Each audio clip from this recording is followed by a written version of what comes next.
right.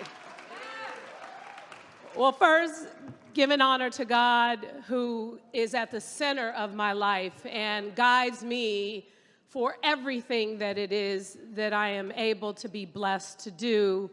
Thank you to Glide, Minister Marvin White. Thank you so much for your work and your advocacy and everything you've done to bring that message of love and hope to this community. Thank you to Dr. Gina Former, who I did not know had a voice and knew how to sing.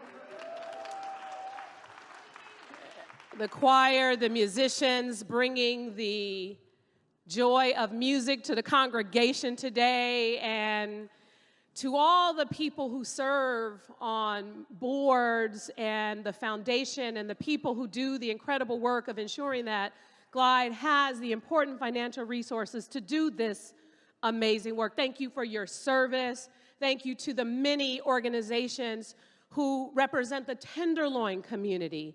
And when I look around, I see folks from Positive Direction Equal Change, Code Tenderloin, of course, with Del Seymour, United Players is in the house, and the ambassadors. I mean, the list goes on, and thank you, Assemblymember Haney, so much for being here today. We appreciate having you during this service.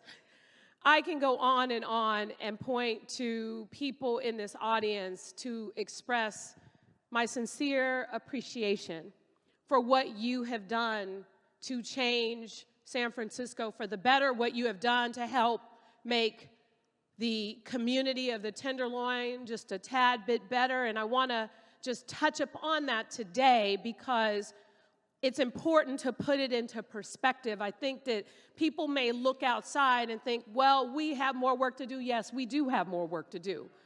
But nevertheless, we need to take a moment to pause and to reflect on what we have done. Because I don't know about you, but when I look at, oh, and I see Jack Jacqua in the back from Alive and Free. Got a legend here. Thank you, Jack, for being here. When I think about, Gina mentioned something about what my grandmother said. And during that time, and this is not too long ago, right? There was a time in this city before the cell phones, there was pay phones, and before technology, you had to figure things out.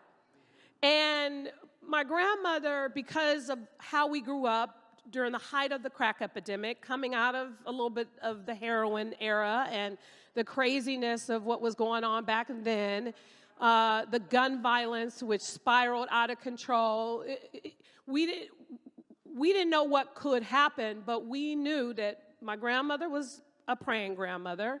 She made us go to church. She made us believe in God, but more importantly, she knew if something happened, there was a place for you to go. There was a place for you to find in order to get help, no matter what that was. She didn't specify. She just said, go find Cecil Williams at Glide. That's what she said. And I am so very grateful to God for bringing Jan and Cecil into my life in such an extraordinary way, because whenever they asked me to show up, it had everything to do with my understanding of what Glide means to the community. And more importantly, you've heard this before, my sister had to come to Glide at one point to get help, and Glide opened up the doors and provided that opportunity for support. And when I think about the work that I have done over the years as mayor, Lillian touched upon it being my authentic self. I've not deviated from who I've always been. I'm a girl from the projects, and who happens to be mayor.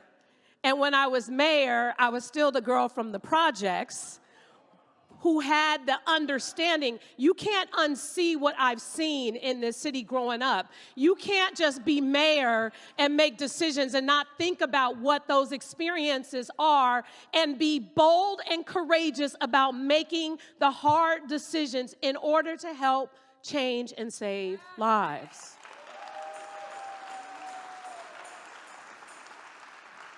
And I am so proud that since I've been mayor, we've helped to increase our shelter capacity by over 70%. We've increased our permanent supportive housing by over 50%.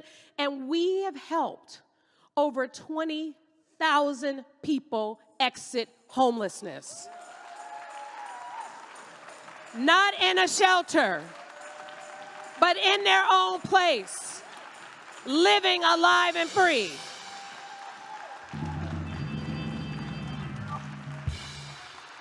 Can you imagine, had we not did that, what things would be still happening? And who could have predicted a global pandemic? And you know what was interesting during that time? Of course, I didn't want to be mayor during a global pandemic. I wanted to have some fun. But nevertheless, you know, God put it on my heart, you know, for whatever reason, you're around for such a time as this. And I trusted in God even when I didn't know what was going on. None of us did. But I trusted God. I prayed and asked God for guidance and understanding in order to make good decisions that will save lives. And people may remember in those early days how there was a lot of pushback. There were a lot of people who were upset about what I did, and it was on my heart to do it, and I did it. I did it because it was the right thing to do, and even though it was a challenging thing to do, it saved lives, and I knew that there were risks in doing it. And when you look back, San Francisco was a leader during the pandemic. We did save lives in San Francisco, and I'm very proud of that. And I also know that there were other things happening at the same time. Yes, we had to do what we needed to do to get the vaccines out and get people tested, but who could have predicted that fentanyl would rock our world unlike anything we've ever experienced as it relates to addiction? Like, again, I was in the midst of the crack epidemic. I've seen people use heroin and other things. I've seen crystal meth and its impact. I've lived in this world of family members and loss around drugs. But fentanyl took us by storm. And it took us by storm, not just here in San Francisco, but in this country. And so we had to make some adjustments. We had to try things we never tried before. I had to make hard decisions. But I didn't make hard decisions on my own. I trusted God and prayed about it. And the recovery community, thanks to Cedric Akbar and folks from Positive Direction Equal Change and the work that is being done by Del Seymour and Cole Tindall, I made the hard decisions. And we finally, as a city, invested in abstinence-based recovery through our public health system, which was not happening in San Francisco. Over $20 million into programs to help save lives. And we are finally seeing those numbers decline. Finally.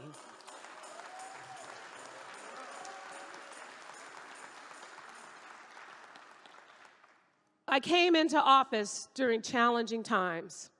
Mayor Ed Lee passed away. I wasn't setting out to be mayor, but there was a reason. And I helped us through this pandemic, and we've seen changes in our economy, a spike in crime. And when I look at where we are as a city today, I'm proud that we have one of the lowest crime rates we've had in over 11 years, that we're continuing to see those changes and recovery and other things. But the thing that was most near and dear to my heart had a lot to do with gun violence and wanting to help save lives. And Del Seymour talked a little bit about what happened to those young men whose parents finally got justice with a conviction. That was heartbreaking because one of those mothers, we played dolls together growing up in the Fillmore, in the projects. That was my best friend, and she lost her only son. And that was important to me to help address gun violence in this city. And the fact that we are at a place in 2024, we were able to have one of the lowest homicide rates since the 1960s. Since the 1960s. I am grateful to God for giving me the challenging upbringing and experience I had in this city that helped guide me to make hard decisions in order to help to move things around in such a way that we're making investments, unprecedented investments in the African American community that are under attack even as we speak, unprecedented investments in the recovery community, unprecedented investments in helping to address homelessness. This stuff just doesn't happen because you want it to happen, because you say it's supposed to happen. It happens because it takes work, it takes understanding, and it takes the realization that, for example, I got the Johnson & Johnson vaccine, the first vaccine I got, because I knew how challenging it would be for people who are struggling with addiction and homeless to get that vaccine and to come back for a second shot. So I showed them, if your mayor can get it, you can get it too. That's what it takes when you're running a city of this magnitude with people of all walks of life from all different situations. There is not a one-size-fits-all. There is a need to understand what it feels to live like that and listen to the people who are living like that and make the right investments and policy decisions, and do not do this job ever in fear of losing it.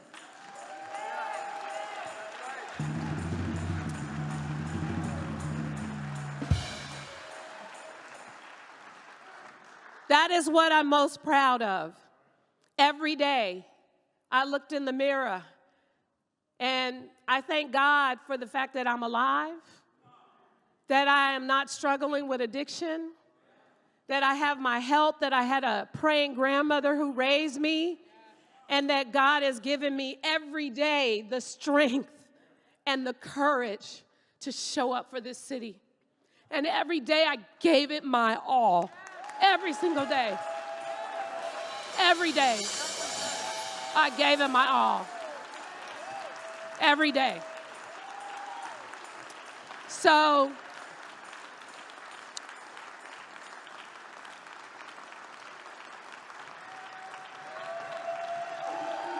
every day. Every day.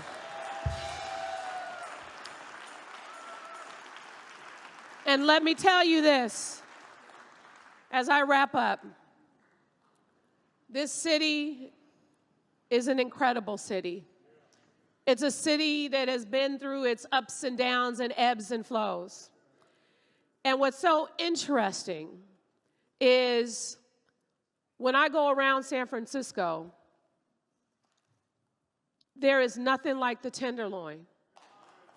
The people of this community are extraordinary. The people of this community will pray for you when no one else is. The people of this community will give you their last when they have nothing to give. So when I put it all on the line to fight for the Tenderloin, I meant it. I meant it. And as we move towards new leadership in San Francisco, I pray that God gives them the strength to make the right decisions, not the politically correct decision, but the right decisions that will lead to transformation, that will lead to lives that are changed and saved for the better. I pray for the strength, because here's the thing. Supervisors and elected leaders, mayors, they come and go.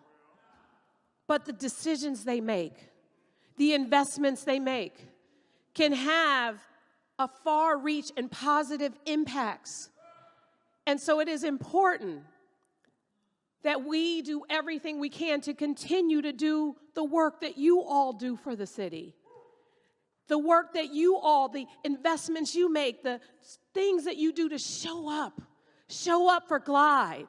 Show up for the Tenderloin. Show up for the families. Show up for the people. Jan and Cecil never let anything deviate, stop them from showing up and being there.